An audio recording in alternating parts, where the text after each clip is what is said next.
चलो दोस्तों,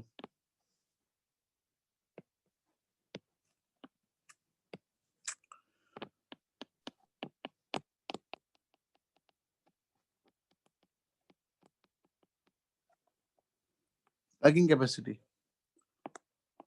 सबसे पहले let's talk about face centre. Face centre में एटम यहाँ पे होगा, फेस के सेंटर में, और यहाँ पे होगा।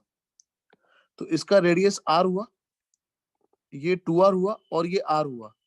तो ये टोटल जो है, ठीक है, वो 4r हुआ। और ये क्या है, what is this? This is diagonal of face. और डायगोनल ऑफ फेस को अपने क्या बोलते हैं बेटा? बी बोलते हैं। यहां तक क्लियर हुआ? Yes sir. Yes sir. Edge को अपने ए बोलते हैं। डायगोनल ऑफ फेस जो होता है वो क्या होता है? बी होता है। और डायगोनल ऑफ यूनिट सेल जो होता है वो होता है सी। तो ये बी है। और दूसरा B square is equal to, ये क्या है, what is this? Edge a square, और ये भी एज ए स्क्वायर। तो B square is equal to a square plus a square. तो B square is equal to 2a square. So B is equal to √2a। तो B 4r भी है और √2a भी है। तो 4r is equal to √2a। Now यहाँ पे हमें क्या फाइंड करना है? हमें a को सब्जेक्ट बनाना है दोस्तों। तो 4r by √2 is equal to a। 4 को मैं लिख सकता हूं √2 इंटू √2 इंटू 2। √2 कैंसिल हो गया। तो a का आंसर क्या हुआ? 2√2r हुआ। बोलो, यहां तक किसी को डाउट है तो बताओ, मैं फिर से रिपीट करूं। No sir. No sir, no no. Okay, अब पैकिंग कैपेसिटी का फॉर्मूला है PC. This is not Priyanka Chopra, this is packing capacity. Volume occupied by 4 spheres in the unit cell. अब स्फीयर का वॉल्यूम ये तो आपको पता है, 4/3 pi r cube into FCC में नंबर ऑफ एटम 4 होते हैं। 100% में हम कैलकुलेट करेंगे, यहाँ पे परसेंटेज के लिए 100 से मल्टीप्लाई कर रहा हूँ। और total volume of a unit cell a cube होता है, ए क्यूब। तो 2√2r³ करना पड़ेगा। बस ये पूरा मैथ्स आप सॉल्व करोगे तो ये निकल के आ जाएगा 74%। चलो ठीक है, स्क्रीनशॉट ले लो, आगे बढ़ते हैं।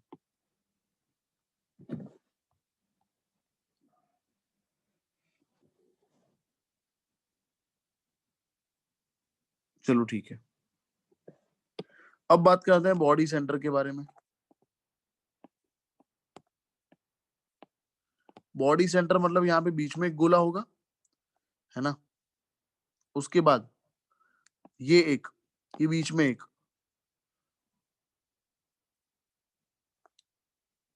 और यहाँ पे एक। तो टोटल r इधर भी 4r हुए, बट वो क्या हुआ? c हुआ। c is equal to 4r। c क्या होता है? डायगोनल ऑफ यूनिट सेल है। और c square is equal to क्या होगा? c square is equal to क्या होगा? c square is equal to b square plus a square होगा। क्योंकि c मतलब देखो, ये जो फेस है इसका ये गोला ले लूं मैं, तो ये फेस जो है उसका दूसरा गोला लेना पड़ेगा, मतलब ये वाला। तो ये c स्क्वायर हुआ इज इक्वल टू, ये क्या हुआ? ये b हुआ, और ये क्या हुआ? a हुआ। तो c square is equal to क्या हुआ दोस्तों? b square plus a square. अब b square is equal to already हमने पढ़ा था, a square plus a square, मतलब b square is equal to 2a square already था। तो c square is equal to 3a square हो गया। c is equal to √3 हो गया, और 4r भी है। तो 4r is equal to √3a। 4r by √3 is equal to a। चलो, फिर तो पैकिंग कैपेसिटी का फॉर्मूला पता है अपने को। 4/3 πr³ into 2 into 100 upon 4r by √3 का क्यूब करना है ना। और अगर ये आप निकालोगे तो ये निकल के आ जाएगा 68%। तो बीसीसी के अंदर 68 है, FCC के अंदर 74 है। इसके अलावा जो जगह बाकी रही वो किसके लिए होती है भाई? वो होता है स्पेस ऑक्यूपाइड बाय वॉइड। ठीक है, वॉइड ने कितनी स्पेस ऑक्यूपाई करी। चलो नेक्स्ट सिंपल के बारे में बात करते हैं। सिंपल यूनिट सेल वैसे ही सिंपल है, कुछ नहीं है उसके अंदर। देखो ये एक गोला और ये एक गोला, तो ये A हुआ, A is equal to 2R हुआ, तो packing capacity is equal to 4/3 pi R cube into 1 into 100 upon 2R मतलब 8R क्यूब, है ना। चलो ये आप निकालोगे, ये निकल के आ जाएगा 52.4%। तो इसके अलावा जो भी स्पेस बाकी रही वो स्पेस होगा स्पेस ऑक्यूपाइड बाय वॉइड्स। वो स्पेस किसने ऑक्यूपाई करी है? वॉइड्स ने। चलिए दोस्तों, तो आज हमने 3 इंपॉर्टेंट टॉपिक कवर किए हैं। आगे बढ़ते हैं। अब हम बात करेंगे वो जो सम्स है वो मैं आपको दिखा देता हूँ, आपको खुद को प्रैक्टिस करनी है। उसमें डाउट है तो आप मुझे बताना। डेंसिटी वाला जो सम है, क्योंकि वो एग्जाम में फ्रिक्वेंटली पूछा जाता है, गुजरात बोर्ड में, मेंस में और अगेन नीट के अंदर भी। ये दो सम्स 1.4 एंड 1.5 मैंने जब कल लेक्चर स्टार्ट किया तभी मैंने आपको बताया था मोस्ट टाइम भी थ्योरी कौन से सॉलिड के बोर्ड के लिए। मैं शेयर कर रहा हूँ, जस्ट अ मिनट, वो पेज शेयर कर रहा हूँ आपसे मैं।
जी देखो, ये मैं ये सम्स के बारे में बात कर रहा हूँ 1.4 एंड 1.5।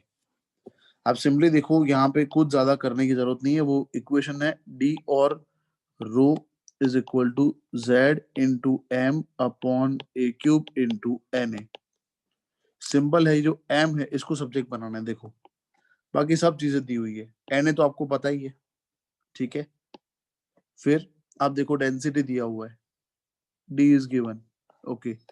फिर कॉपर दिया हुआ है, क्या दिया है? कॉपर। कॉपर का पता है 63.1, ठीक है, एटॉमिक मास। तो 63.1, ठीक है ना। बट यहाँ पे हमें एटॉमिक मास पूछा गया है, तो ये तो इजी है यार। कॉपर का तो वैसे एटॉमिक मास अपने को पता ही है ना, पहले से पता है। कॉपर का एटॉमिक मास थोड़ी अलग हो जाएगा, ठीक है। ए इज ऑल्सो गिवन, ठीक है। फिर उसके बाद एफसीसी, एफसीसी में नंबर ऑफ एटम 4 होते हैं, तो आप एम फाइंड कर लोगे जो ऑलरेडी हमें पता है, ठीक है। चलो उसके बाद ये वाला सम, इसके अंदर देखो क्या दिया हुआ है, ए इज गिवन, स्मॉल ए। उसके बाद एटॉमिक मास दिया हुआ है, क्या दिया हुआ है? Molecular weight. उसके बाद क्या लिखा है देखो, सीसीपी। मैंने बोला था अभी सीसीपी, ठीक है, क्यूबिक क्लोज पैक। उसके अंदर नंबर ऑफ एटम है ना, सीसीपी जो है उसके अंदर number of atom, FCC HCP कुछ भी लिखा है, नंबर ऑफ एटम में 4 लेने हैं, याद रखना ये, ठीक। So Z is given, M is given, length of edge is given, N A तो पता ही है, डेंसिटी फाइंड हो जाएगा। बट ये इजी तो दिख रहा है, बट एक बार मैथ्स खुद आप कैलसी से या खुद से करके देख लेना, एक बार कंफर्म हो जाना, ताकि एग्जाम में आप लोग गलती ना करो, ठीक है दोस्तों। चलो अब आगे बढ़ते हैं।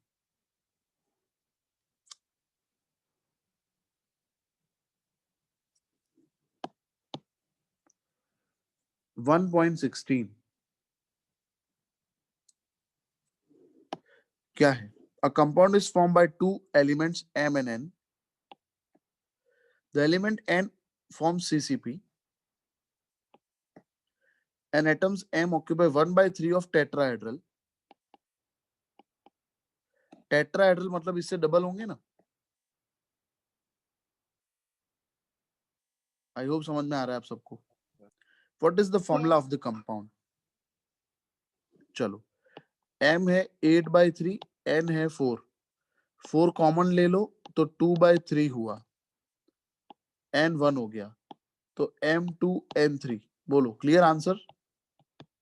कि डाउट है कुछ? Yes. Yes, sir. Yes, sir. Great. ऐसे सम्स पूछते हैं. चलो आगे बढ़ते हैं. क्या लिखा है next? Which of the following lattices has the highest packing efficiency? Simple में कितना परसेंटेज फाइंड किया भाई हमने? 54. 52.4. 2.4. Body centre 60. Hexagonal close pack FCC 74. तो सबसे 74. ज्यादा 74 हुआ ना, सबसे ज्यादा ये हुआ, तो हाईएस्ट पैकिंग एफिशिएंसी इसका है. चलो नेक्स्ट. FCC का. यस, मॉलिक्यूलर मास दिया हुआ है भाई, मॉलिक्यूलर वेट दिया हुआ है, डेंसिटी वाला सम है वो समझ में आ गया होगा. Z M/A³ into Na. देखो आप, मॉलिक्यूलर मास दिया हुआ है, ठीक है, that is M is given, फिर उसके बाद forms cubic unit cell. Okay, edge length A is given, density is given. What is the nature? Nature मतलब हमें Z फाइंड करना है. ओके, और Na तो पता ही है, Z फाइंड कर लोगे आप. बोलो क्लियर ना? डेटा पर से Z को सब्जेक्ट बना के Z अपने को फाइंड करना है. Yes, sir. Yes, sir. ठीक है, चलो मैं आंसर शेयर कर रहा हूँ पूरा, आप लोग स्क्रीनशॉट ले लेना. वैसे बड़ा सिंपल है.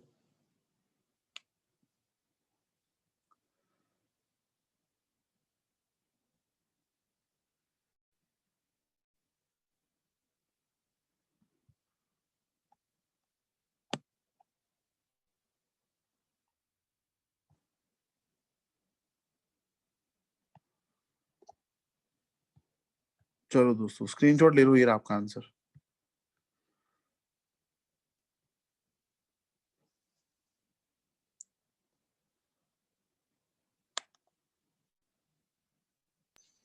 Done, sir.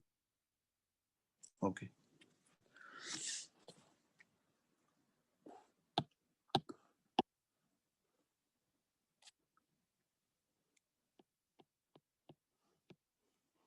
तो ये हो गए 16,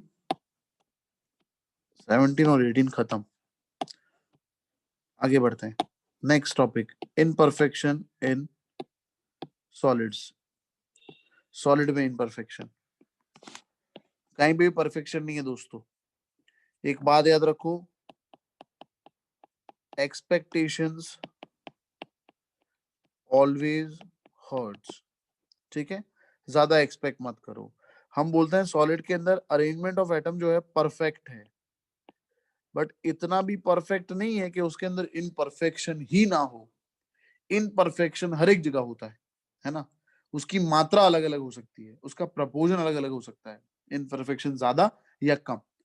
तो परफेक्शन सॉलिड के अंदर बहुत ज्यादा होता है, इसका मतलब ये नहीं इनपरफेक्शन नहीं है. कहीं ना कहीं हमने देखा कि यहाँ पे एटम्स के बीच में स्पेस तो रहेगी, है ना, और स्पेस की वजह से वॉइड क्रिएट होंगे, और वॉइड की वजह से सॉलिड स्ट्रक्चर जो है उनके अंदर रहेगा डिफेक्ट. आपको ये चीज पता है कि कोई भी सॉलिड कंपाउंड होता है, ठीक है, जैसे ये पैन है, ठीक है, इसमें है मिल्क, ठीक है, ये पैन जो है इसके अंदर जैसे ये स्टेनलेस स्टील का है, तो आयरन निकल कॉपर ये सब मिक्स है इसके अंदर, ठीक है. तो एक मेटल नहीं है, देखो स्टील इज अलॉय, और अलॉय की वजह से होता क्या है कि यहाँ पे पूरे स्ट्रक्चर के अंदर पूरा स्ट्रक्चर, पूरा पेन जो है उसमें जो भी मेटल्स हैं, ठीक है, जो भी एलिमेंट्स हैं, उनके अंदर जो अरेंजमेंट है एटम का, वो पूरे स्ट्रक्चर के अंदर सिमिलर नहीं हो सकता। मैं उसको एक सिंपल एग्जांपल से आपको समझाता हूँ। जैसे ये वॉल है, अपना घर में एक दीवार है, बराबर। अब यहाँ पे जो ब्रिक है वो ब्रिक पूरी होगी, ये आप एग्री करते हो इस चीज से। बट जब दूसरा वॉल एक वॉल से कनेक्ट करता है तो यहाँ पे ब्रिक पूरी हो ऐसा जरूरी नहीं है, यहाँ पे ब्रिक्स आधी भी हो सकती है। आ रहे समझ में? तो ऐसा जरूरी नहीं है पूरे सॉलिड कंपाउंड के अंदर भी एटम जो है उसके अंदर 100% परफेक्शन हो। कहीं ना कहीं जो एज होगा वहां पे क्या ज्यादा होगा दोस्तों, वहां पे परफेक्शन ज्यादा नहीं होगा। वहां पे क्या ज्यादा होगा, वहां पे इनपरफेक्शन ज्यादा होगा, वहां पे कहीं ना कहीं इम्प्योरिटी होगी। आप देखो जैसे अपना घर में आयरन होता है, उसको रस्टिंग होता है, तो अब देखना कहाँ से होता है रस्टिंग, कोई एक एंड से होता है, बीच में से नहीं होता, कभी कभी बीच में से नहीं होता, क्योंकि बीच में एटम्स मॉलिक्यूल उसके अंदर परफेक्शन ज्यादा होता है। बट जो एज होता है ना, वहां क्या ज्यादा होता है, इनपरफेक्शन ज्यादा होता है। ठीक है, चलो, तो ये हो गया इनपरफेक्शन, उसकी वजह से जो होता है सॉलिड के अंदर डिफेक्ट पैदा होता है। अब डिफेक्ट के दो टाइप हैं, एक तो है पॉइंट और दूसरा है लाइन डिफेक्ट। पॉइंट डिफेक्ट और लाइन डिफेक्ट। पॉइंट डिफेक्ट का मतलब जैसे ये गोले हैं, इसमें से देखो एक गोला मिसिंग है यहाँ से, तो ये पॉइंट डिफेक्ट हुआ। और लाइन डिफेक्ट का मतलब समझते हो, ये पूरी लाइन है ही नहीं, देखो पूरे लाइन में से एटम्स गायब हो गए। इसको समझना बड़ा इजी है, इसमें बिल्कुल आपको डाउट नहीं होगा।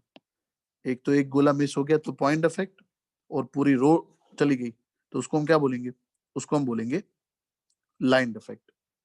ठीक है, चलो आगे बढ़ते हैं। पॉइंट डिफेक्ट तीन टाइप की है, स्टोइकियोमेट्री, इम्प्योरिटी, नॉन स्टोइकियोमेट्री। चलो प्लीज फोकस करना। अब स्टोइकियोमेट्री डिफेक्ट जो है, ठीक है, उसको हम इंट्रिंसिक और थर्मोडायनेमिक डिफेक्ट भी बोलते हैं। उसको हम इंट्रिंसिक और थर्मोडायनेमिक डिफेक्ट बोलते हैं। दूसरी बात दोस्तों, यहाँ पे एटम्स जो हैं, ठीक है, सॉलिड कंपाउंड में अगर हम टेम्परेचर बढ़ाएंगे तो डिफेक्ट भी क्या होगा, इंक्रीज। याद रखना ये, क्योंकि जितना टेम्परेचर बढ़ेगा सॉलिड लिक्विड, लिक्विड गैस में कन्वर्ट होगा, गैस में कन्वर्ट होगा तो इनपरफेक्शन बढ़ेगा, इनपरफेक्शन बढ़ेगा तो डिफेक्ट बढ़ेंगे। तो as temperature temperature increases, temperature increase होने से क्या होता है, डिफेक्ट भी इंक्रीज होते हैं। याद रखना ये। चलो, अब स्टोइकियोमेट्री डिफेक्ट जो है उसका दूसरा नाम मैंने यहाँ पे लिखा है इंट्रिंसिक डिफेक्ट, और उसके अलावा थर्मोडायनेमिक डिफेक्ट भी बोल सकते हैं। उसके दो टाइप हैं, इसके दो टाइप हैं, एक वैकेंसी और दूसरा इंटरस्टिशियल। वैकेंसी और इंटरस्टिशियल, वैकेंसी और इंटरस्टिशियल। वैकेंसी का मतलब क्या है, देखो आप यहाँ पे, वैकेंसी का मतलब मैं यहाँ पे ड्रॉ करता हूँ। वैकेंसी का मतलब ये रहा, देखो यहाँ से एटम मिसिंग है तो ये वैकेंट पोजीशन हो गया। एक गोला अपने अपने अपना जो प्लेस था ना ओरिजिनल, उससे बाहर चला गया, तो वहां पे क्या पैदा हो गया, वहां पे वैकेंसी पैदा हो गई ना। और ये vacancy defect non ionic crystal में ही देखने को मिलेगा। When some of the lattice sites are vacant, the crystal is said to have vacancy defect and this result in a decrease in density. क्योंकि पहले नंबर ऑफ एटम बहुत ज्यादा थे, समझो पहले नंबर ऑफ एटम कितने थे, 9 थे। बट सपोज ये गोला उसके ओरिजिनल पोजीशन से निकल गया, तो अब नंबर ऑफ एटम कितने हो गए पूरे क्रिस्टल में, 8 हो गए। तो डेंसिटी क्या हुई क्रिस्टल की, डेंसिटी क्या हुई, डिक्रीज हुई। वहां पे क्या पैदा हुआ, वैकेंसी पैदा हुआ। आ रहा है समझ में? और इस कंपाउंड को हम हिट करेंगे तो क्या होगा, इनपरफेक्शन, और डिफेक्ट क्या होगा, इंक्रीज होगा। चलो ठीक है। अब इंटरस्टिशियल, इंटरस्टिशियल का मतलब क्या होता है, देखो अगेन, इंटरस्टिशियल का मतलब है ये गोला अपनी पोजीशन से मूव होके यहाँ पे चला गया, तो यहाँ पे क्या पैदा कर दिया उसने, और यहाँ पे क्या पैदा कर दिया, यहाँ पे वैकेंसी पैदा कर दिया, और यहाँ पे इंटरस्टिशियल साइड पे चला गया, इंटरस्टिशियल डिफेक्ट आ गया। हुआ रहा है clear? When some constituent particle occupy interstitial site, the crystal is said to have interstitial defect. और यहाँ पे the defect increases density of substance. यहाँ पे correction है थोड़ा, the defect increases density of substance per unit volume. देखो पहले यहाँ पे क्या था, मेरी बात सुनो, ऐसा अरेंजमेंट था, बट ये गोला अपनी पोजीशन से मूव होके यहाँ पे आ गया, तो इतने स्पेस में क्या हुआ, डेंसिटी क्या हुई, इंक्रीज हो गई। Increase. तो यहाँ पे खाली करेक्शन है, याद रखना पर यूनिट वॉल्यूम इतना लिखना है, इधर बुक में याद रखना। डेंसिटी इंक्रीज नहीं होती सब्सटेंस की, एकदम गलत सेंटेंस है। डेंसिटी ऑफ अ सब्सटेंस नहीं, density per unit volume increases. Per unit volume मतलब पहले ये वॉल्यूम के अंदर गोले कम थे, 1 2 3 4 5 6 7 8 9, इतने स्पेस में गोले 3 थे, बट ये अपने ओरिजिनल पोजीशन से मूव होके यहाँ पे आ गया, तो अब number of atom in unit in per unit volume increase हो गया, number of atoms per unit volume increase हो गया। चलो अब जो हम पढ़ने जा रहे हैं वो बोर्ड में पूछने वाले हैं, ना हो तो भी लिख के आना, ठीक है, ना हो तो भी लिख, पूछेंगे ही, कंफर्म है ना। Frenkel defect and Schottky defect.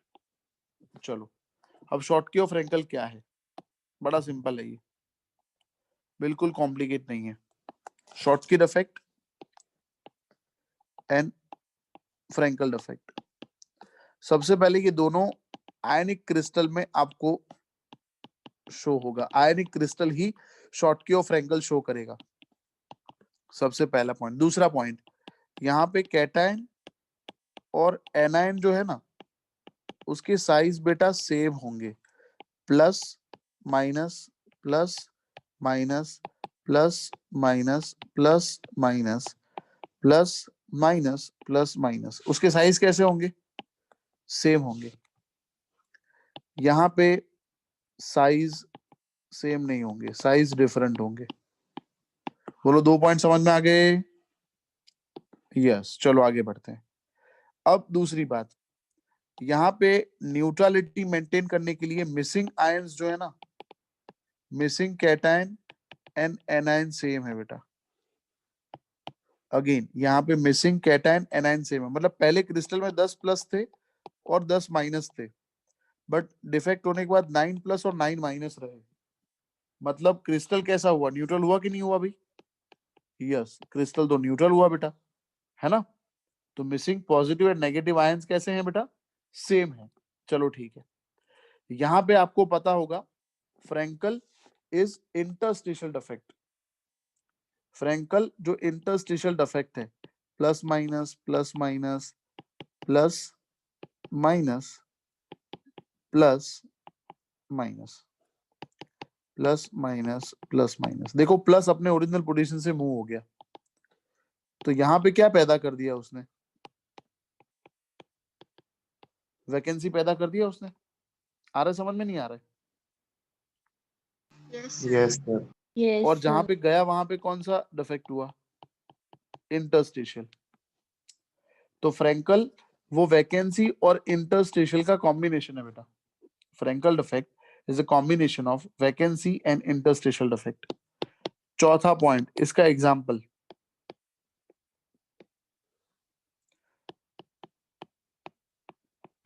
चार पॉइंट करो, 2 मार्क में पूछेंगे, 2 मार्क लेके आना। AGBR एक ऐसा एग्जांपल है जिसमें शॉर्टकी भी होता है और फ्रैंकल भी होता है। Schottky defect,